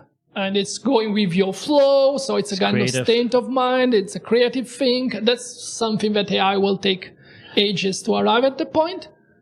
And it's very aligned with your passion as well, because creativity is, you should be in the right, even state of mind, and in your, let's say, flow, it's so-called flow. So that's a very good example of what you have to learn. So you have to learn to be creative somehow and criticize the system in a very positive way, bringing solution to problems and something like that. For those people that don't know, what is design thinking? What is the basic idea of it? The basic idea behind design thinking is a framework where you can create new ideas. It could be obviously a project, a startup, or a company.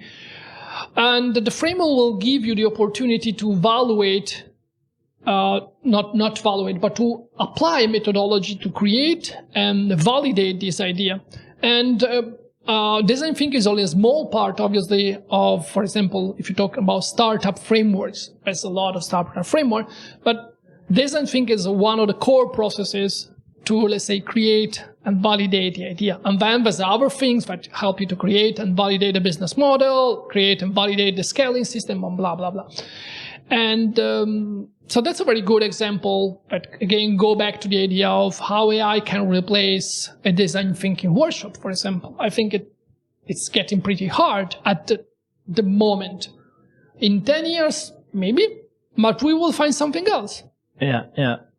So something like design thinking would be a skill or kind of knowledge. Methodologies, yes. A methodology, yeah, yes. Yeah. Do you think in the future everybody should know how to code? I mean, not 100% everybody, but most people, many people? No, because if you think about coding in the last, let's say, 20 years, we are going to create as much as we can more human interfaces to coding. Coding languages is getting nearer to the human language.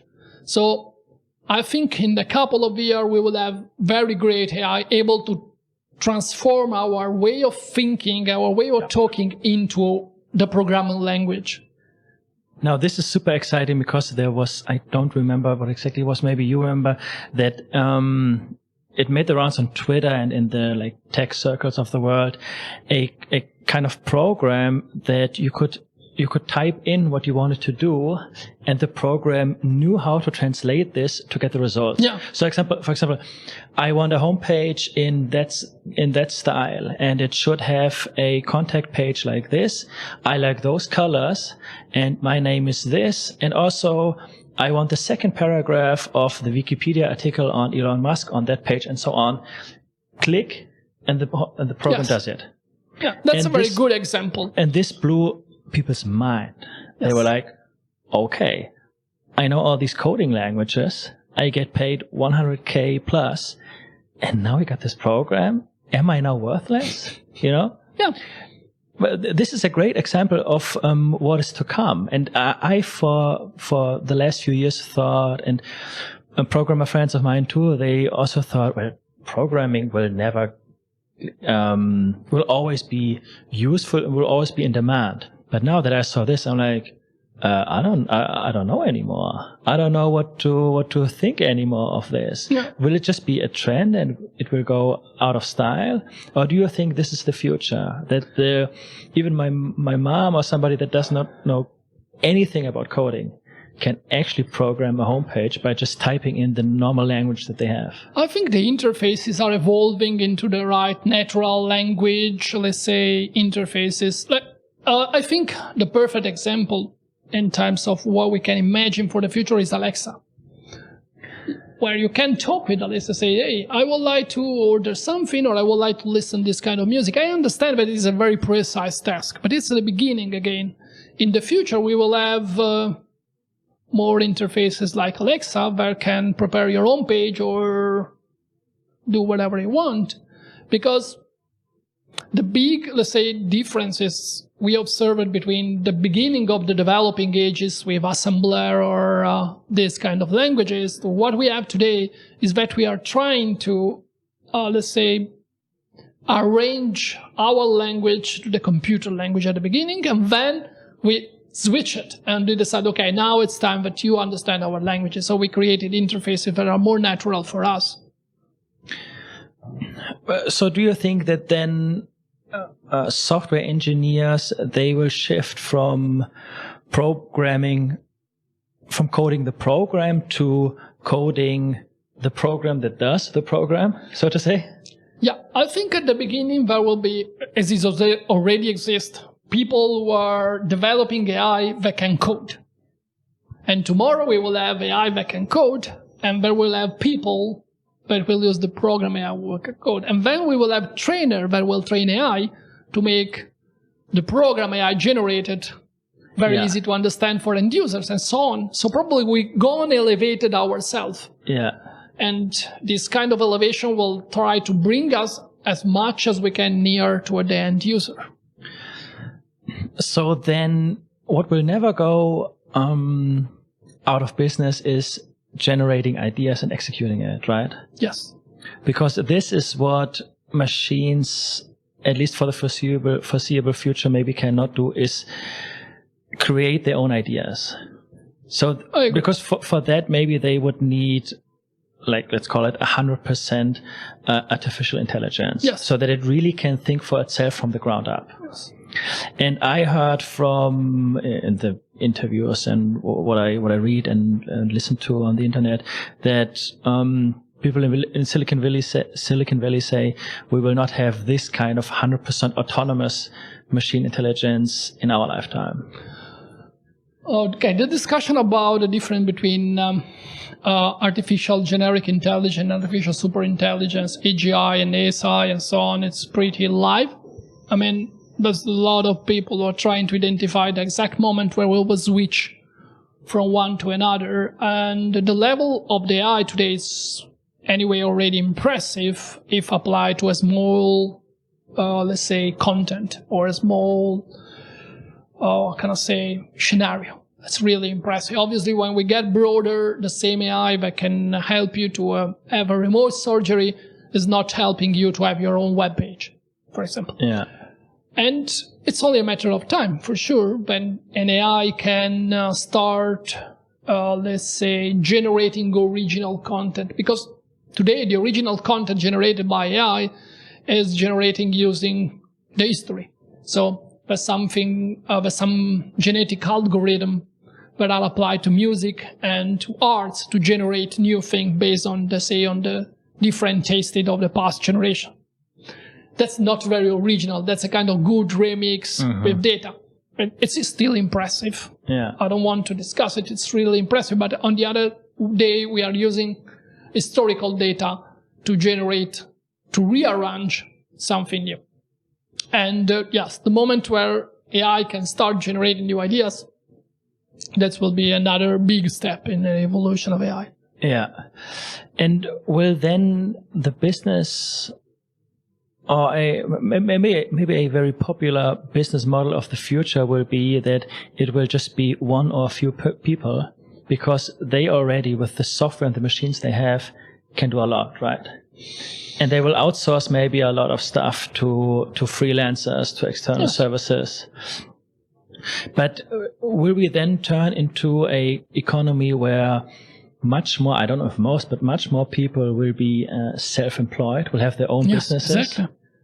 Because a lot of the jobs that you do for companies as an employee will be replaced by machines or by software. But also because the structure of the company, again, is a structure built to resist to market oscillations. So the big firms, as let's say, in their DNA, a kind of concrete building is a kind of concrete building built to resist. And you know that a lot of great ideas that born inside the company should be kicked off before the immune system of the company will kill us. Because, again, the company is designed to not change fast, to react slowly. And on the other side, startups are born to pivoting very fast. Yeah. So even the cost of the company today is getting not more sustainable, not in the long run. That's why a lot of projects are, for example, if you took a look at the exponential organization, a lot of projects are burning as, for example, edge project or core project, and then get their own, course independently as a startup to stay away from the company before the company start really attack them and destroy them. And so sooner or later, I think the company will destructure themselves and will stay the name, but they will be, as I say before, a network of people collaborating around an idea.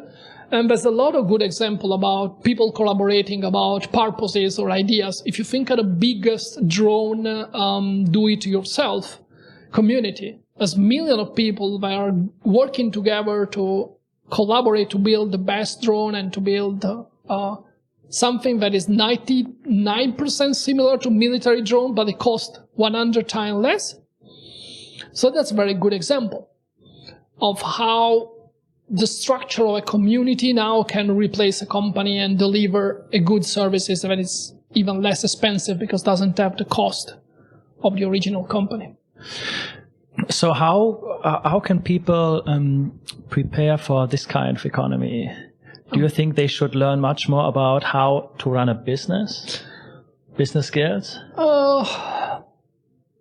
I don't know, because even business is changing a lot.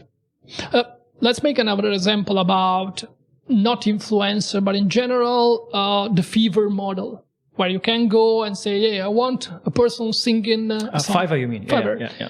Yeah, or I want to hire someone who design my own page. Yeah. And basically, you create your reputation based on how good you are. You're not creating your business skill. You cannot promote yourself. You promote yourself only showing how good you are. Yeah. Yes, you can have other channel, like obviously you have your Instagram, you have your other channel where you can promote your portfolio, as you say before. And showing my portfolio, I'm not showing my certification. So I think the first step is people should learn how to find an equilibrium between paying their bills and like what they're doing. Doing what they love. Yeah. I also see a tendency that people don't do a lot of stuff by themselves because, for example, you don't even have to do your taxes yourself anymore. You can outsource a lot of stuff. So with that come maybe other problems or demands because you have to see who is best or what is best for what I do. But this is like a second step. So maybe the passion economy will grow much more because people will go away from the old model of business of I need certificate to do anything and everything. And do you see a subject like machine learning in school? Absolutely. I mean, we make an example before when we talk about education. And another good example for sure will be educate people to use or develop both AI and machine learning, because one of the biggest gaps we have, and now some countries are more advanced, is to fill in the gap between the developers, and then you know better than me that most of the developers, especially in some area, are not exiting from college or biggest university. And so you need to fill a gap between the developers, the AI developers we have today, and the future generation. And for example, teaching machine learning, teaching algorithm in schools will be absolutely important to fill this gap and to bring more people into this emerging enormous market. Yeah. Yes. And some countries has already developed a framework and so on. So before I go into the last part where I would like to discuss one or two biographical things of you, you sent me a very interesting example of Faception. Yes. So Faception, for them it is possible. I'll let you explain it. What is Faception? No, it's okay. Why Faception? Because we start talking about ethical framework for AI. So ethical framework is something that all countries are trying to develop. And when we talk, I say, okay, but also we need a kind of controlling system. And also I send you another article about how controlling system could fail, the NIST example. And we can cover both. So Faception is a software that is already in some banks, in some area of the world, that can, let's say, profile you based on your physical appearance. And based on your physical appearance, it says, oh, could be a white collaborator, or this is a terrorist. And that's very dangerous. Because, first of all, if you read a scientific paper, it always will remind you when we start thinking that a shape of your skull will determine the way you will act. And that was called phrenology. And phrenology was absolutely, how can I say, dismissed as how could I call it? It's not scientific way at all. There's no scientific proven behind phrenology. And using the shape of your skull to predict your behavior, I think it's very dangerous. And can be highly racist, honestly. Obviously. I mean, we had a time where some people thought, well, a Jew has this nose and somebody else has this nose, he must be from that race. Yeah. Which is super racist. And, but anyway, they put this software on the market, some banks are using, and no one raises a flag and say, hey guy, what the hell are you doing? Because today you can produce whatever software you want and you can sell it. The other example I sent you, for example, is about NIST, the National Institute of Standard and Technology in the US. And basically, if you want to deliver a face recognition software and you want a kind of certificate to certify how good you are, you can go to the NIST and train your software against the NIST database. But the funny thing about the NIST database is 22% of the pictures in the database are from Afro-American people, while in US, the Afro-American people are not represented in the same percentage. And the other funny thing is that the pictures from children are taken from the Homeland Security area. So we are talking about pictures that are taken by children that somehow were abused or were in a very hard situation, or as you can understand, it's not. So the problem is when you build a database, obviously you can insert some bias, but if you use it as, let's say, the market standard, the problem is getting bigger and bigger. And now, for example, the NIST is going through a lot of verification about different committee because the situation were exposed last year. But so, what's the status quo of the discussion there? How can we solve this? Do we have to have a more broader database? We need to have a more broader database. We need to have a kind of ethical framework, and there's a lot of, let's say, even the European ethical framework is developing. France have a fantastical one. USA is working on that. But the point is, we also need to check not only the use, but how we build the database. So the database should have a lot of rules. And then your software, before you put your software in the market, you have to check that it's ethical, eligible to be on the market. So I am expecting there will be a kind of committee where it will evaluate your, let's say, your algorithm and the way you take decision. And you know, a lot of the discussion was about the black box of deep learning, for example. But in the meantime, some company already provide a way to track deep learning decision. So we are moving forward. And so I still hope there will be a kind of badge. In this case, I will approve a badge. And it says, okay, this is 100% ethical. Like we have for products. For example, today there's some market product that says this is 100% recyclable paper. This is not testing on animal. And this is 100% bias-free AI. How much should the government have a say in this? A lot. Yeah? Absolutely a lot. But the point is the government cannot work at the same speed of a startup in AI or a technology in general. But on the other side, the government has the moral obligation to create a structure that will provide this kind of check. And we already do for sanity, for check, for example, if you go to a restaurant and so on. Why you don't do it for AI? AI will affect you sooner or later. For example, when you talk, again, well, I'm not talking about company names. We will talk about private later. When you arrive into fantastic New York, let's go airport, and you go to the border control, there will be a fantastic camera taking a picture of you. Behind this picture there's a software that will try to profile you. And so again, there's a lot of things that are going under that we don't know and need a lot of regulation, because this kind of thing can bring a lot of troubles in terms of checking, delays, and so on. How well do you think that kind of software is working in terms of the coronavirus, where everybody has to wear a mask in an airport?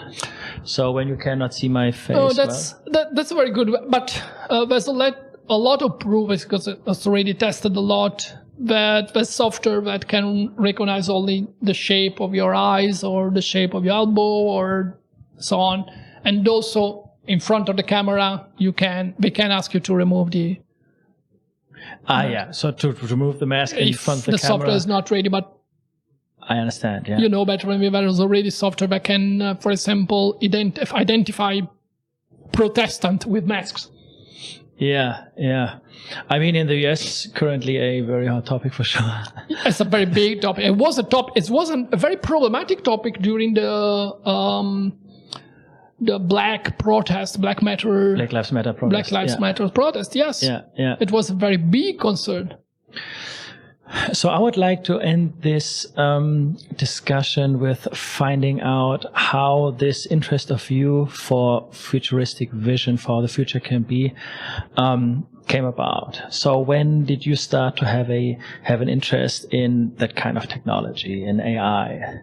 Was it the 11-year-old Fabrizio at home in Italy finding out what you can do with a computer? No, okay. The truth is that I degree as biologist, first of all.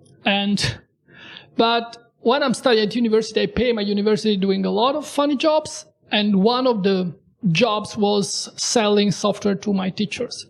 And as you can imagine, the software was not exactly 100% legal, but it's something between me and you and the listener. But anyway, so that was my interest at the beginning. And when I discovered that biology research, especially in my country, meaning to analyze urine or blood, I was pretty disappointed. So I said, okay, let's find something I like. And I was pretty honestly lucky because I entered in W3C in 2000. Working with two groups. One is called Multimodal Working Group and the other one Voice Browsing. Where was it? In Dublin? No, at W3C, World Wide Web Consortium.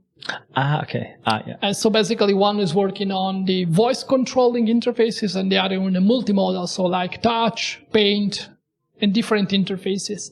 And from there, I was starting studying this thing. I had a master in human-computer interaction, and I found it super fascinating, and that's where I started to get, let's say, into at the beginning I was trying more to, shorten the distances between human and computers. In my case, with mobile, because as I said before, I don't like them. And later, I understand how this kind of, let's say, effort could bring information to anyone or experience to anyone. Yeah. That was the short story. And what are like the top 2 or 3 things that you would like to achieve with the rest of your professional life? What are like big professional goals or ambitions? Really, one of the things I would like to achieve is really to impact billion of people. And this idea of, for example, democratize access to knowledge is absolutely my personal, massive transformative purpose and is one of my goals. The other 2 is selling one of my company and have enough money to create the biggest cat host or refuge or hotel. Yeah. And I know it's silly, but I really love cats, and so I think that could give them. I prefer to give them a good life. And the third one for sure will be, and I'm trying to give something back also, because as I said before, I was pretty lucky. I met a lot of people who dedicate a lot of time to me, and they mentoring me, teaching me for free. And this is why we have to give back something to the community. So and you do this right now by doing this podcast and sharing your knowledge and your thoughts. Yeah, but I'm trying to doing as advisor as well as mentor. I think it's our, let's say, there's a point in your life when you get a lot of information and you build a good network and people somehow decide to invest in you, and then it's time when you decide to give back to other people. That's great. I would like to end our conversation on this note. That was very inspiring. Thank you very, very much. And when people want to find out more about you and what you do, where should they do that? LinkedIn, I think, or my professional side. But LinkedIn is the best way to jump on the different project without any problem. I will, of course. From there, they can ping me. That's good. That's great. I will, of course, link to that. People can check out the interview on YouTube and on all podcast platforms. Fabrizio, thank you very, very much. Oh, thank you, Chris. It was very nice. Also funny because we covered a lot of topics that we didn't prepare, but it's very interesting and then stimulating for me as well. Good. Thank you a lot. Thank you. Thank you very much for tuning into the podcast. If you liked what you heard, then please subscribe to the podcast on whatever podcast player you prefer. Consider checking out the videos on YouTube, on the YouTube channel. You will find it easily. And if you're really a fan, if you really like it, then give me a 5-star review on Apple Podcasts. It would help me a lot in letting the podcast grow and making it bigger and get even more amazing guests in the future. Thank you very much.